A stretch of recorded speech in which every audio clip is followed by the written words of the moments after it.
Londres 2012, basquete de volta às Olimpíadas. Desde 1996, o basquete brasileiro não marcava presença na competição. Cultura e preconceito. Moradora de Tapecerica da Serra dá uma aula de superação. Arsenal ou Barcelona, conheça torcedores brasileiros fanáticos pelos clubes europeus. O Casper News está no ar.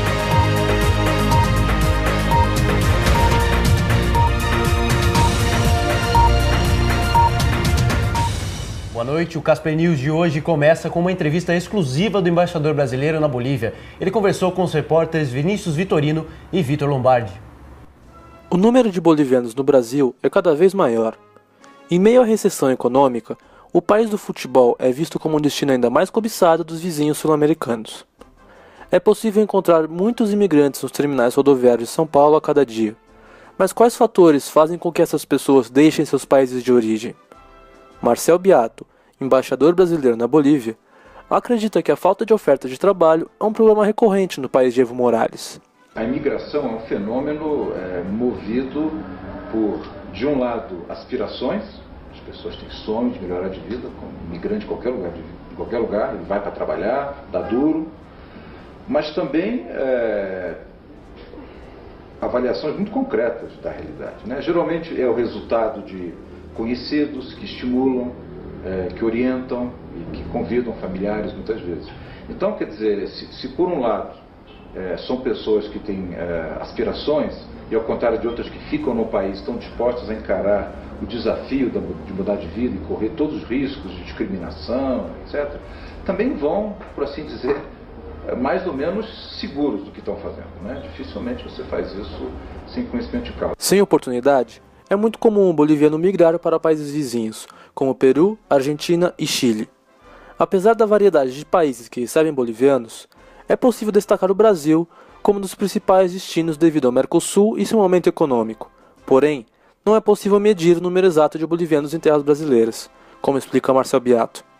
O que acontece é que, se as condições no país de origem, no Brasil tivemos aí 15, 20 anos de crise, né, não melhoram, ou você não consegue economizar tanto, ou você cria laços familiares, sentimentais no país de destino, você vai ficando. Então, a tendência é que, se essa imigração se consolida ao longo de muitos anos, a tendência é uma grande parte ficar. A aluna Pamela Reis está escrevendo um livro-reportagem sobre o funcionamento do júri popular no Brasil. Aqui, só os casos de crimes dolosos contra a vida são levados ao tribunal do júri. Os julgamentos acontecem todas as tardes no Fórum Criminal da Barra Funda e são abertos ao público. Qualquer pessoa pode assistir aos julgamentos e não é preciso fazer a inscrição. Basta comparecer ao fórum a partir de 1 da tarde, de segunda a sexta-feira.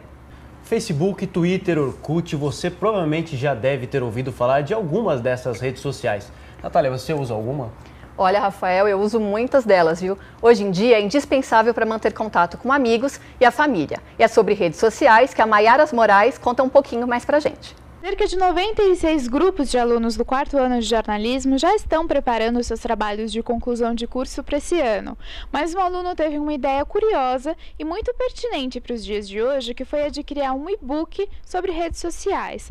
Aqui ao meu lado está o aluno Leandro Lanzoni, do 4º ano de jornalismo, e vai falar um pouquinho mais pra gente como foi a criação desse projeto, de onde veio a ideia de criar um e-book, especialmente sobre as redes sociais. Boa noite, Leandro. Então conta um pouquinho pra gente de onde surgiu essa ideia. Boa noite. Eu trabalho há 3 anos já com redes sociais e a gente sempre sente muita falta de ter no mercado algum material que seja muito focado na prática, de como que uma empresa pode construir uma estratégia de atuação em redes sociais. Eu decidi unir o período que eu teria de pesquisa agora no final do curso com a experiência que eu já tive de trabalho em estágios para escrever esse e-book agora na minha conclusão. Qual que é o objetivo do trabalho? O objetivo do trabalho é muito ter um material consolidado, né, que possa ser consultado pelo público, com passo a passo mesmo prático, de como construir uma estratégia para uma empresa, para uma corporação, para uma instituição na atuação em redes sociais. E quais são as próximas etapas do trabalho? Bom, como todos os quartanistas, eu acabei agora de entregar a qualificação, né, no qual nosso orientador está avaliando, né, a validade do projeto. Eu dividi o trabalho em 2 etapas. Primeiro foi uma etapa muito mais de pesquisa, né, para entender esse universo de rede social e conceituar o que isso mudou no marketing. E agora eu vou passar a desenvolver um trabalho no segundo semestre, muito de pesquisa com profissionais da área para entender quais são as melhores práticas de redes sociais que eles vêm desenvolvendo no trabalho de grandes empresas, que é para eu, enfim, poder consolidar isso no material que vai ser o meu projeto final. Tá bom. Boa sorte, bom trabalho, Leandro. Muito obrigado. Então, agora nos resta esperar por 6 meses para ver qual vai ser o resultado final do trabalho do Leandro, mas pela amostra que a gente teve aqui, pela conversa que a gente teve com ele, o projeto deve ser muito legal, a gente deve esperar um projeto legal, bacana por aí. Maiara Moraes para o Jornal da Casper. Depois do intervalo, o basquete brasileiro de volta às Olimpíadas, depois de 16 anos. É daqui a pouco no Casper News.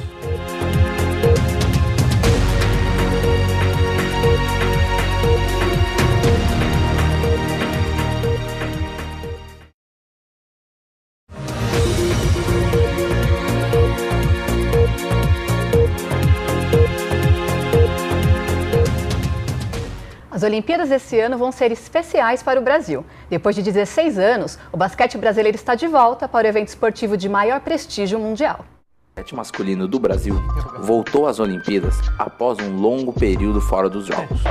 Bola bate no aro, vai acabar o jogo, vai acabar o jogo. O Brasil está de volta aos Jogos Olímpicos. O basquete brasileiro está de volta aos Jogos Olímpicos. Desde 1996 que isso não acontecia. Foram diversos problemas que deixaram a nossa seleção fora dos Jogos Olímpicos por anos. Falta de estrutura, falta de patrocínios, problemas políticos e dificuldades entre os jogadores foram alguns dos problemas que atrapalharam a história do basquete brasileiro. O maior astro da história do basquete brasileiro, Oscar Schmidt, o Mão Santa, acredita que a faxina política já acabou. Acho que agora daqui para frente tem muito a melhorar. Vamos esperar que os resultados premiem essas escolhas, essa vontade de fazer certo. Quando você espero que não mude o estatuto de novo da confederação, que a gente tenha um outro presidente depois dos 8 anos, o Carlos Nunes. Tudo isso eu espero muito que não mude, que aí realmente volta tudo a estaca zero se acontecer. O jogador ainda alfineta todas as autoridades do basquete brasileiro. Quando você faz tudo errado e dá errado, o erro é grande. Quando você faz tudo certo e dá errado, o erro é menor. Para Oscar, a escolha do técnico argentino Rubem Manhano foi um dos principais motivos que levaram o Brasil de volta às Olimpíadas. Por último, escolheu um gênio do basquete para treinar a seleção brasileira, um argentino. Talvez esse seja o único defeito que ele tem, ele é um argentino. Mas é um gênio. O cara foi campeão olímpico e vice-campeão mundial. O argentino é unanimidade entre jogadores e a Confederação Brasileira de Basquete.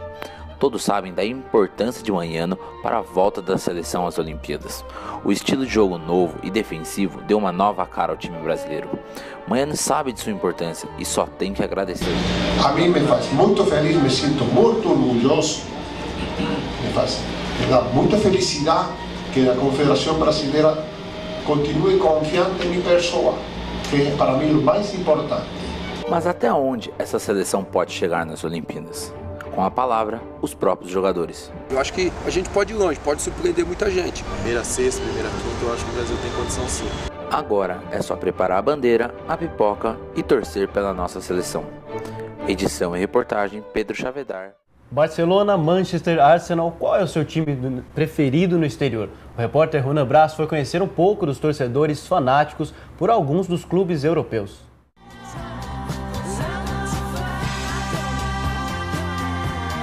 Um animado encontro aos sábados e domingos em pubs de São Paulo. Esse é o hobby de milhares de torcedores brasileiros fanáticos pelo Arsenal da Inglaterra e o Barcelona da Espanha. Cláudio e Fanny torcem pelo Arsenal. Eles declaram seu amor ao time londrino há mais de 10 anos e revelam o que motivou a acompanhá-lo durante o ano todo. Indo para o exterior, vai diminuindo o teu vínculo com o clube. O brasileiro cansou muito disso. Então você via um jogador, você criava uma identificação, você achava ele legal porque ele era ou habilidoso, ou raçudo, ou usava um cabelo, qualquer que fosse a razão da identificação, dali a pouco estava ele indo embora, né? E aí você se sente um pouco órfão, você se sente um pouco abandonado, um pouco traído até. A grande qualidade do futebol europeu, dos grandes centros, acaba gerando e a presença desses jogadores brasileiros e de outros lugares lá acaba gerando uma substituição. O Arsenal é meu time do coração, é o time que até um tempo atrás literalmente guiou a minha vida. Essa diferença que acontece entre as duas partes, digamos assim, é porque, primeiro, porque não tem time nesse mundo, e não tem Barça e nem Neymar, que tenha um jogo mais bonito do que o Wenger consegue fazer com o Arsenal. É uma riqueza de detalhes, de passes, e por mais, mesmo aqueles jogos que o Arsenal perde, ele consegue jogar bem, jogar bonito. Para Ferran, fanático que torce pelo Barcelona, o futebol europeu hoje é semelhante ao brasileiro e por isso conquistou novos adeptos. Eu entendo que tem tanto brasileiro que gosta do Barcelona, porque o estilo moderno do Barcelona é muito parecido ao estilo que nós jogamos aqui no Brasil em outros times brasileiros. Seja por clube brasileiro ou europeu, somente o futebol é capaz de atrair fãs e despertar a paixão de um torcedor louco por este esporte.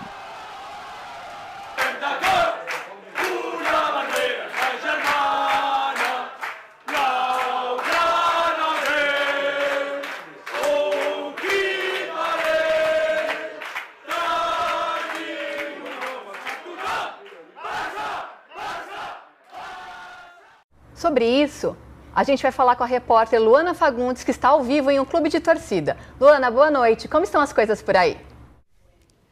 Boa noite, Natália. Eu estou aqui com a Maria Zelada, ela é integrante de uma torcida organizada de um clube de futebol grande aqui de São Paulo. Maria, na sua opinião, como as torcidas organizadas podem ajudar a levar um pouco mais de tranquilidade para os estádios?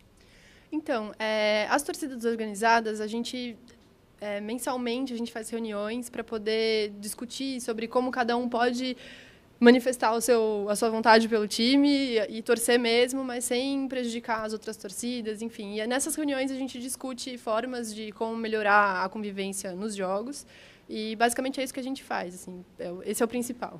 Muito obrigada, Maria. É com vocês. Jair Rodrigues de Oliveira, ou só Jair Rodrigues, nasceu em Igarapava no dia 6 de fevereiro de 1939. A repórter Luísa Giovancarli conta mais sobre a história desse ídolo da música brasileira. Bom, eu nasci em Igarapava. Igarapava é estado de São Paulo, faz divisa ali com Uberaba, Minas. Eu sou assim, paulineiro, né? Metade paulista, metade mineiro, mas total brasileiro, né? 14 anos, aos 19 eu morei em São Carlos, né? Fui para São Carlos. E ali em São Carlos tinha aquela programação, né, das emissoras de rádio, né? Então tinha programação de calouro, né? E aí eu sempre estava ouvindo, né? Cantei uma música do Francisco Alves chamada Vivo Bem na Minha Terra. Ai, se eu pudesse vivia como Lorde na Inglaterra, como Sultão na Turquia, e acabei vencendo o programa. Gravei a primeira vez em 1962, quando o Brasil estava para se sagrar bicampeão mundial de futebol no Chile. Eu gravei 2 músicas em homenagem ao Brasil. Em 64 eu também explodi, né? Acho que no mundo inteiro, né? Essa que hoje o pessoal fala que é o rap, né? Que o primeiro rap no Brasil, né? Foi eu que lancei, né? 1964. Deixa que diga, que pense, que fale, deixa isso pra lá, vem pra cá. Não pelo ritmo, né? Mas assim pela forma de versar. Desculpa, mas eu tenho que dizer, sempre fui um profissional exemplar, né? Nunca pisei por cima de ninguém, nunca procurei fazer o meu sucesso ou falando mal desse ou daquele. Eu consegui o meu através do meu trabalho, através porque tem que ter uma série de coisas, né? Você tem que ter a sabedoria, a fé, né? Para você criar tudo aquilo dentro da minha música, e eu pude ter todos esses passos, né, e seguir em frente, e continuo até hoje. Rosângela Alves trabalha na coordenadoria da Escola Municipal de Itapecerica da Serra e dá aula de dança contemporânea no Céu Guarapiranga. A Rosângela tem uma história diferente das demais e quem vai contar ela pra gente é a repórter Maria Zelada.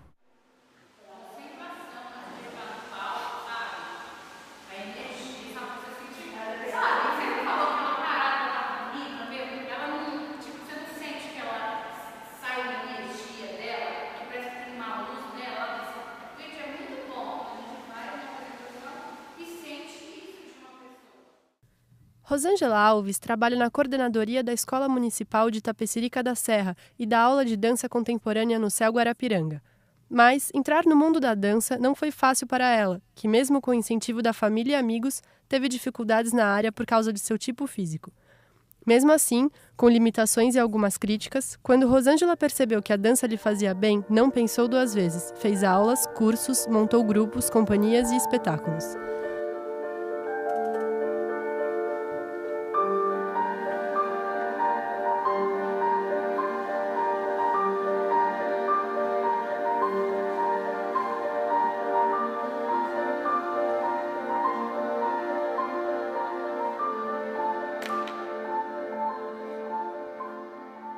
Construiu a turma de alunos com idade de 13 a 17 anos, que todos os sábados vão até o céu para ter aula e ensaiar as coreografias. Elas são montadas por Rosângela durante seu tempo livre, as viagens de ônibus de casa para o trabalho e do trabalho para casa.